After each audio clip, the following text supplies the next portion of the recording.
Job లేక ఇబ్బంది పడుతున్నారా? అయితే మెడికల్ కోడింగ్ మీకు మంచి ఆప్షన్. వెంటనే కాల్ చేసి కోర్సులో జాయిన్ అవ్వండి.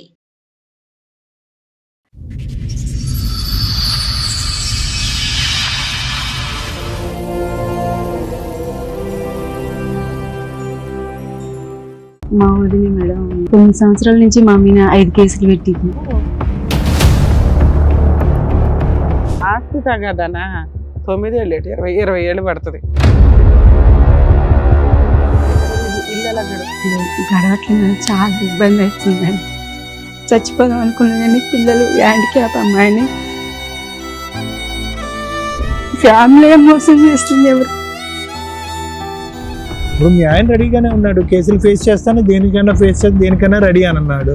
మరి మీరెందుకు అంత ఫీల్ అవుతున్నారు? మీ ఆయనకు ఆరోగ్యం బాగాలేదు, మీరు వర్క్ చేయట్లేదు, పిల్లలు చదువుకుంటున్నారు, మీకు అవసరం కదండి. ముక్కు ఎక్కడ ఉందంటే ఇలా చూపెడుతున్నట్టు ఉంది ఈ ముక్కు. మినిమం 30 years ల్యాండ్ కేసులు జరిగాయి. అరగజం గురించి కానివ్వండి, 4 అడుగుల గురించి కానివ్వండి, 1 అడుగు గురించి కానివ్వండి, సింపుల్ ఇంపార్టెంట్. 30 years తిన్నా తినకపోయినా వీళ్ళు అడ్వకేట్ ఫీజులు ఇచ్చేవాళ్ళు, వాళ్ళు అడ్వకేట్ ఫీజులు ఇచ్చేవాళ్ళు. అడ్వకేట్లు ఒక దేవుళ్ళ కింద లెక్కాలి. తినడానికి లేకపోయినా పర్లేదు, మీ ఆయన పరువు ఇంపార్టెంట్, పౌరుషం ఇంకా ఇంపార్టెంట్. ఇది మీ వదిన విషయానికి వస్తే ఆవిడ చీరన్నా చింపేసుకుంటారు తప్ప మీ ఆయన అయితే ప్రశాంతంగా ఉండాలి.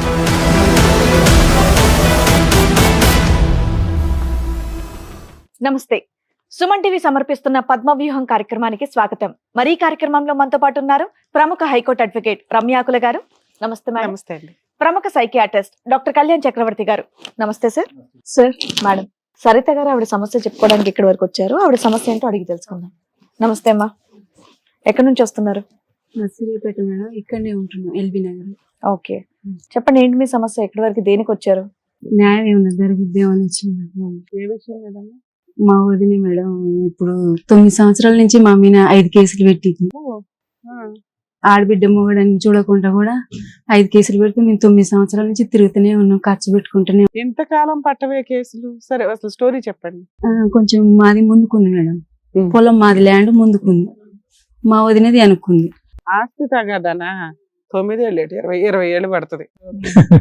అయితే మా మేనత్త కాడ ఉన్నాం మేము. అసలు ఆ పొలం ముందల పొలం మా మేనత్త వేరే వాళ్ళకి అమ్ముతుంటే మా అమ్మ వచ్చి మమ్మల్ని బతిలాడి మాకు కొనిపించింది. మా వదిన 10 ఏండ్లకి నాకు ముందుల పొలం కావాలి, నాకు బాటని ఆ పొలం అన్ని అని. మీకు మ్యారేజ్ ఎప్పుడైందమ్మా? 20 సంవత్సరాలు అవుతుంది. ఎంతమంది పిల్లలు? 2 పాపలు 1 బాబు మేడం. మీ హస్బెండ్ ఏం చేస్తారు? మ్యాచింగ్ సెంటర్ పెట్టుకొని మిషన్ కుడతాం.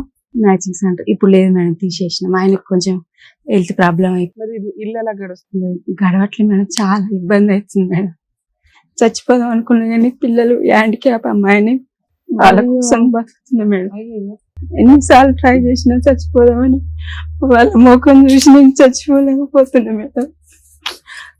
ఫ్యామిలీ మోసం చేస్తుంది, ఎవరికాడికి వెళ్తాం మేడం. సో మీరు ఇట్లా నలుగురా? మీరు 2 పిల్లలు, మీరిద్దరు 3 పిల్లలు మేడం. 3 పిల్లలు, 5. ఒకళ్ళు హ్యాండిక్యాప్, మిగతా 2 మంచిగా మేడం. ఒక అమ్మాయి అగ్రికల్చర్ చేస్తుంది, బాబు బీటెక్ చేస్తుంది. జాబ్లు ఏమైనా ఏం చేస్తారు? చేయట్లేదు మేడం, ఇంకా స్టడీస్ లోనే ఉన్నారు. ఏం సంపాదించుకున్నారు మీరు ఇన్ని సంవత్సరాల్లో, 20 ఏళ్లలో? మేము ఆ పొలం కొనుక్కున్నాం మేడం. ఎంతమ్మా? అరెకరు. అరెకరు ₹1,00,000 పెట్టి కొన్నాం. ఏ సంవత్సరంలో? 20 సంవత్సరాలు అవుతుంది మేడం. పెళ్ళి అయింది అప్పుడే కాగితాలు. కదా? 2 సంవత్సరాలకే కొనుక్కున్నారు. మా ఆయన ఎఫ్ఐ గోజులో బస్తాలు మోస్తాడు. ఓకే. ఫస్ట్ పెళ్ళైన 2 years కే మీరు ఒక అరెకరం పొలం కొలగలిగినప్పుడు ఆ తర్వాత ఇంకెక్కువ కొంటారు కదా, ఎందుకు కొనలా ఇప్పటిదాకా? పాపకి హ్యాండిక్యాప్ మధ్యలో వచ్చింది. 3 సంవత్సరాలకు వస్తే ఇక ఆమె కోసం అని బాగా తిరిగినాం. చాలా తిరుపతికి అటు అంతా తిప్పినాం, కానీ తిరుపతిలో 2 సార్లు ఆపరేషన్ చేసి కానీ రాలే. మధ్యలో పోయినాయి కాబట్టి చాలా రోజుల నుంచి తిరుగుతున్నాం మేము. ఇక ఆమెది కొంచెం కోలుకోగానే మా వదిన బాట కోసం కేసులు పెట్టింది, 5 కేసులు పెట్టింది. ఇప్పుడు అరెకరం కొన్నారు 18 ఏళ్ల క్రితం అనుకుందాం మనం. ఎవరి దగ్గర కొన్నారు? మా మేనత్త దగ్గర. నాన్న వాళ్ళ అక్క. ఓకే. నానే మా వాళ్ళ అక్కకి అమ్మిండు. వాళ్ళ అక్క బయట వాళ్ళకి అమ్ముతుంది. అమ్ముతుంటే మా అమ్మ వచ్చి ఏడ్చి, మళ్ళీ నాకు ముందల బాట లేదు మా, వేరే వాళ్ళు వస్తే నన్ను నెగలేరని మా అమ్మ అక్కడికి వచ్చి ఏడ్చింది. ఏడిస్తే నేను చిట్టుపాటు ఎత్తి వేరే కాడ మా ఆయన కొందాం అనుకోండు. అయ్యొద్దులే, మా అమ్మ ఏడుస్తుంది, మా అమ్మ ఇబ్బంది పడుతుంది మా అని బతిలాడి నేను ఆ పైసలు పెట్టి మా మేనత్త కాంచి మేము కొనుక్కున్నాం. రిజిస్ట్రేషన్ అయిపోయింది. రిజిస్ట్రేషన్ అయిపోయింది మేడం. బాటా సంగతి ఏంటి? మీ అమ్మగారు మీ వెనకాల ఉంటారా? బ్యాక్ సైడ్ వెనకాల ఉంటారు. సో మీ దాంట్లో నుంచి బాటా ఇవ్వడం మీకు ఓకేనా? Okay madam. ఓకే. కాకపోతే ఈయన ఏమంటుండంటే నన్ను ఫస్ట్ వచ్చి అడగకుండా నా మీద 5 కేసులు పెట్టింది. ఎవరు? మా వదినే. ఎందుకు? నిన్ను అసలు అసలు మీ వదిలికి ఏం సంబంధం? నీ పైన ఉన్నది మీ అమ్మ కదా. అమ్మ వదిన ఒక్కడే అన్నయ్య మేడం. మీ అమ్మకి బాటా ఇవ్వడానికి నువ్వు రెడీ అయినప్పుడు ఆ స్థలానికి మీ అమ్మ మీ వదిన పక్కన పెట్టు. మీ అమ్మ వాళ్ళు మీకంటే పైన ఉన్నారు, ఎవరు ముందు కింద ఉన్నారు. ఎవరు ముందున్నా వాళ్ళకి బాటా ఇవ్వాల్సిందే, వేరే ఆప్షనే లేదు. దానికి తగ్గ అమౌంట్ తీసుకోవడమో ఏదో చేయాలి. అది 10 feet ఇస్తారా 12 feet ఇస్తారా అనేది అక్కడ రిక్వైర్మెంట్ ని బట్టి కామన్. అది తప్పించుకోవడం కుదరదు. అది ఎవరైనా ఒకటే, మీ అమ్మ అయినా ఒకటే, మీ వదిన అయినా ఒకటే, మీ అన్నయ్య అయినా ఒకటే. ఇచ్చేయచ్చు కదా నువ్వు. ఇచ్చేస్తా మేడం. ఇచ్చే ముందుకే నేను పోయి కేసులు పెట్టింది మా మీన. ఎందుకు కేసులు? ఎందుకు? ఒక కేసు పెట్టగానే మీరు సెటిల్మెంట్ కి వెళ్ళిపోతారు కదా. పోయినాం కేసు వదినే వచ్చి ఏం కేసు పెట్టింది? మా ల్యాండ్ చెట్లుంటే పెద్ద మనుషులు అన్నారుగా మీ భాగంలో 4 చెట్లు వచ్చినాయి అవి కొట్టేయరు అన్నారు. అంటే మేము కొట్టేసినాం. దొంగతనంగా చెట్లు కొట్టింది, మా అమ్మల కొడతానికి వచ్చింది. అమ్మ మీరు అరెకరం కొనుక్కున్నప్పుడు కడీలు వేయించుకోవడం కానీ హద్దులు వేసుకోవడం కానీ చేయలేదా? చేయలేదు. ఎందుకని? ఇక మా అమ్మ వాళ్ళే చేసిరు. ఆ పొలం కూడా 10 సంవత్సరాలు వాళ్ళే చేసిరు. 2 జాయింట్ ఉన్నాయి కదా. ఏమి ఇచ్చేవాళ్ళు? కౌలు డబ్బులు ఇచ్చేవాళ్ళ? ఇచ్చేవాళ్ళు. ఎంత? 2 బస్తాలు ఏమి ఇచ్చేది, అరెకరమే కదా. బియ్యం ఇచ్చేవాళ్ళు, ఒడ్లు. సో 10 సంవత్సరాలు ప్రాబ్లం అయితే లేదు. ఈ 9-10 years నుంచి మీకు ప్రాబ్లం స్టార్ట్ అయింది. ఎందుకు గొడవ స్టార్ట్ అయింది సడన్ గా? అంటే మమ్మల్ని అడగకుండా వేరే వాళ్ళని తీసుకొచ్చి అలా రాళ్ళు బాతింది ఆమె. మాకు అసలు తెలియదు, మేము షాపులోనే ఉన్నాం మా ఆయన నేను. మీరేం పెద్ద కోటీశ్వర్లు కాదు. మీరు ₹1,00,000 కొన్నది ఇప్పుడు 10 లక్షలు 20 లక్షలు అంతే అయింది మేడం. అంత అయ్యి ఉంటుంది. అరే మనకు గబుక్కున అవసరానికి ఉండేది అరెకరం. ఇప్పుడు ఈ మధ్య తగాదాలు ఎక్కువ అవుతున్నాయి, మన హద్దు లేదో మనం వేసుకుందామని మీరు ఎందుకు అనుకోలేదు? అనుకోలే మేడం. ఆ ల్యాండ్ పంచాయతీల వల్ల మత్తగారింటి కాడ 30 గుంటలు అమ్ముకొచ్చి పెట్టినా 9 సంవత్సరాల నుంచి. నువ్వు 9 సంవత్సరాలకు వచ్చేసావు. నేను అసలు డిస్ప్యూట్ ఎందుకు స్టార్ట్ అయిందని అడుగుతున్నా. ఇదే ఇక మా ఆయన అసలు ఆమెను అడగంది నేను ఎందుకు ఇవ్వాలి, ఆమె వచ్చి నన్ను అడగకుండా 5 కేసులు ఎందుకు పెట్టింది, నా పొలంలో రాళ్ళు ఎందుకు బాతిందని ఈయన పట్టుదల. మీ పొలంలో ఎందుకు పాతింది? నేను నిన్ను అడగకుండా నేను తీసుకుంటా బాట, ఎవరిని అడగను అని ఆమె మా వదినే. సరే మీరు ఆ ఏరియాలో పెద్ద మనుషులు ఉంటారు, వాళ్ళకి చెప్పొచ్చు కదా. మేడం అందరిని పిలిచిన ఎట్లాగో ఇవ్వాలి, ఇచ్చిపో మా అన్నయ్య కదా మా వదినే కదా తినేది అనుకుని నువ్వు ఆ పాట ఇచ్చేయచ్చు కదా. నేను ఇస్తాననే మేడం. ఆమె కేసు పెట్టింది ఈయనని మా ఆయన చేసుకుందిరా అని మా వదిన కాడికి నేను ఎన్నిసార్లు పోయినా మేడం. ఏం కేసు పెట్టింది? ఇదే చెట్లు కొట్టిరు నన్ను. పోలీస్ స్టేషన్ లోనా? ఎక్కడ? పోలీస్ స్టేషన్ లా. పోలీస్ స్టేషన్ లో కేసు చేయించింది. ఎఫ్ఐఆర్ అయిందా? ఎఫ్ఐఆర్ అయింది. ఓకే. తర్వాత అయింది. లాయర్ ఆమె పెట్టుకుంది, మేము పెట్టుకున్నాం. ఆమెకి వదిలేసింది, మేమే తిరుగుతున్నాం 8 సంవత్సరాల నుంచి. Case first the. తర్వాత అదే మేడం చెట్లు కొట్టారు, అటాక్ చేయడానికి వచ్చారు. 5 కేసుల కింద ఒక కేసు, అల్లే చెప్పి సెక్షన్స్ అట్లా ఒకటే కేసు అయితే అది. పోలీస్ స్టేషన్ లో ఒక కేసు ఉంది, అది 9 ఏళ్ల నుంచి నడుస్తుంది. ఆవిడ బాట తీసుకుందా తీసుకోలేదా? తీసుకోలే. ఈయన ఏనంటాడు నన్ను వచ్చి అడగంది నేను ఎట్లా ఇస్తా. నాకు అర్థం కాదు ఏంటంటే ఈ రోజు మీరు బాధితుల్లో ఇక్కడికి వచ్చారు, కానీ మీ ఆయన కూడా రావాలి కదా. ఇక్కడ ఇలా ఉందండి పరిస్థితి అని చెప్పి మీరెందుకు అంత సతమతం అవుతున్నారు? మీ ఆయన తెలుసా మీరు ఇక్కడికి వస్తున్నట్టు? మీరెందుకు అంత సతమతం అవుతున్నారు? ఇప్పుడు అయితే మీ హస్బెండ్ కన్నా చెప్పుకోండి. సరే వాళ్ళ అన్నయ్యకి మీ వదినకి, మీ అన్నయ్యకి మీ వదినకి మీరు చెప్పుకోలేకపోతున్నారు, అది మాకు అర్థం అవుతుంది. మీరు మీ ఆయనకి చెప్పుకోండి, మా వరకు రావాల్సిన అవసరం లేదు కదా మేడం. ఇప్పుడు మీ ఆయన రెడీగానే ఉన్నాడు, కేసులు ఫేస్ చేస్తాను, దేనికైనా రెడీ అని అన్నాడు. మరి మీరెందుకు అంత ఫీల్ అవుతున్నారు? మీ ఆయనకి ఆరోగ్యం బాగాలేదు, మీరు వర్క్ చేయట్లేదు, పిల్లలు చదువుకుంటున్నారు, మీకు అవసరం కదండి. ఫస్ట్ మీ ఆయనతో మాట్లాడి కన్విన్స్ చేసుకుని, ఒరే బాబు నువ్వు రిక్వెస్ట్ చేసుకో, ఆవిడ కేసులు తీస్తుందని చెప్తే కనుక సెట్ అయిపోయింది. ముక్కు ఎక్కడ ఉందంటే ఇలా చూపెడుతున్నట్టు ఉంది. ఈ ముక్కు కొట్టేసారు మేడం. 6 వారాల మొన్న కొట్టేశారా? కేసులు ఏం లేవు. మరి ఇప్పుడు ఏంటి తలనొప్పి? అపోలో అమ్మనిస్తలేదు, అడ్డం వస్తుంది. అదా కేసు. కేసులు వాళ్ళు పెట్టారు, కేసులు వాళ్ళు విత్డ్రా చేసుకున్నాడు. మేమే 6 వారాల గెలుచుకున్నారా? సంతోషం. మీ ఆయన ఇప్పుడు గెలుచుకున్నందుకైనా వాళ్ళు వెళ్ళి ఒకసారి అడ్డుపడకండి అమ్మేసుకుంటా అని ఒక మాట అంటే సరిపోద్ది కదా. ఏం లేదు మేడం, ఇంకా ఫిజికల్ గా చూపెడుతున్నారు అంతే, వైలెన్స్. 25 years బ్యాక్ వచ్చినప్పుడు కేసులు చేస్తుంటే ల్యాండ్ కేసులు అనేవి civil advocates top most position లో ఉండేవాళ్ళు. మినిమం 30 years ల్యాండ్ కేసులు జరిగేవి. అరగజం గురించి కానివ్వండి, 4 అడుగుల గురించి కానివ్వండి, 1 అడుగు గురించి కానివ్వండి, పట్టింపు ఇంపార్టెంట్, మాట పట్టింపు చాలా ఇంపార్టెంట్. 30 years తిన్నా తినకపోయినా వీళ్ళు అడ్వకేట్ ఫీజులు ఇచ్చేవాళ్ళు, వాళ్ళు అడ్వకేట్ ఫీజులు ఇచ్చేవాళ్ళు. అడ్వకేట్లు ఒక దేవుళ్ళ కింద లెక్కాలకి. ఇంకా వారసత్వపు కేసుల కింద లెక్క అవి. 30 ఇయర్స్ అంటే మామూలు లెగసీ కాదు అది. గెలిచిన వాళ్ళు చక్కగా కోర్టులో నవ్వుకొని ఇంటికెళ్ళి ఏడ్చేవాళ్ళు, ఓడిపోయిన వాళ్ళు కోర్టు దగ్గర ఏడ్చేవాళ్ళు అనే ఒక నానుడు ఉండేది ఆ రోజుల్లో. అన్ని సంవత్సరాలు నడిచేవి ల్యాండ్ కేసులు. స్టిల్ ఇప్పటికి మరీ 30 ఇయర్స్ నడవట్లేదు కానీ లోయర్ కోర్టులో అయితే 8 to 10 ఇయర్స్, తర్వాత మళ్ళీ హైకోర్టుకు వస్తుంది, అప్పీల్ కోర్టుకు వస్తుంది, ఆ తర్వాత హైకోర్టులకు వస్తాయి. ఆ రకంగా చూస్తే 30 ఇయర్స్ అనేది హైకోర్టు దాకా వచ్చేసరికి జరుగుతున్న ప్రాసెస్. ఎవ్వరం ఏ ల్యాండ్ కానీ ఏ ఇల్లు కానీ మోసుకొని అయితే వెళ్ళం. వారసులకు ఇచ్చే ఆస్తి ఏదైతే ఉంటుందో కక్షలు కార్పణ్యాలు లేకుండా క్లియర్ చేసి ఇస్తే ఆ ఉండే ల్యాండ్ కాస్త ప్రశాంతంగా అనుభవించడానికి అవకాశం ఉంది. భూమి మనం ఒక ల్యాండ్ కొనాలి అన్నా, ఒక ఇల్లు మనం కొనాలన్నా మనల్ని అది యాక్సెప్ట్ చేయాలి. వీళ్ళు నా ఓనర్లుగా ఉండాలి అని, హింసించటానికి కాదు. మీరు ఒక ల్యాండ్ కొని 1/2 ఎకరం అది చుట్టాల దగ్గర మీ అమ్మ వాళ్ళ దగ్గరే కొని, అదే మీ అమ్మ వాళ్ళకి సంబంధించి మేనత్త దగ్గర నుంచి కొని హ్యాపీగానే లేరు. యాక్చువల్గా ల్యాండ్ కేసుల్లో, అగ్రికల్చర్ ల్యాండ్స్ పొలాల కేసుల్లో చాలా వరకు ఈ అద్దు తగాదాలు ఉంటాయండి. ఒకప్పుడు గట్లు వేసేసి ఊరుకునేవాళ్ళు. ఇప్పుడు ల్యాండ్ కొనుక్కునే ఎవ్వరన్నా ₹1 ఖర్చు పెట్టుకొని కడీలన్నా వేసుకోండి, కుదిరితే గోడలన్నా కట్టేసుకోండి. సరిహద్దు గోడలు ప్రాపర్గా ఉన్నాయి అంటే ఆ ల్యాండ్ రేటు ఓ రేంజ్లో ఉంటుంది. కొనే వాళ్ళకి లిటిగేషన్ లేకుండా ఉంటుంది. ఎవరికాళ్ళు వాటికి ఇన్వెస్ట్మెంట్ ఎందుకు అని చెప్పి ఆ 5 lakhs 10 lakhs వేరే ల్యాండ్కి వస్తుంది అనుకుంటే ఈ ల్యాండ్ వాల్యూ పెరగదు. ఏ రోజు ఏ వారసులు భూమిలో నుంచి వస్తారో తెలియదు.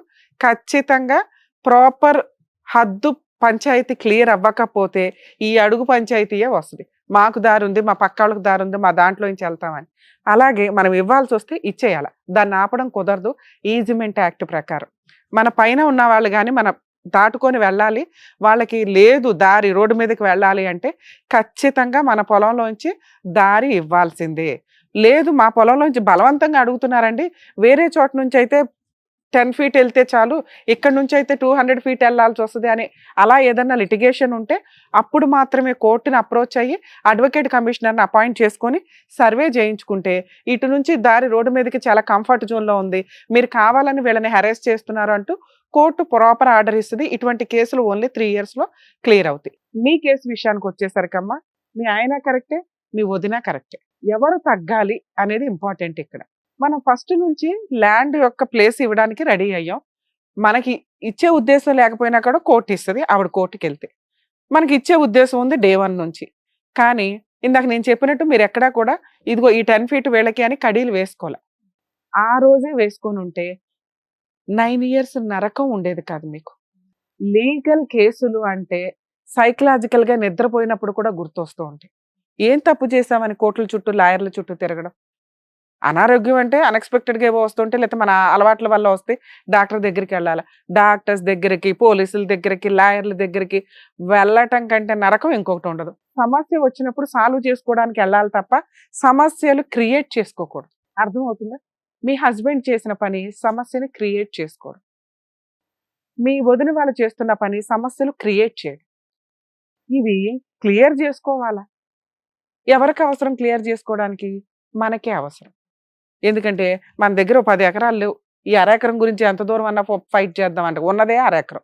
ఇది ఆ 1/2 ఎకరంలో 10 feet వాళ్ళకి ఇస్తే కనీసం 1 గజం 2 గజాలు పోయినా మిగతా 1/2 ఎకరం అంటే 20 గుంటాస్, కనీసం 18 గుంటాస్ అన్నా మీకు ఒక మంచి పొజిషన్లో ఉంటుంది.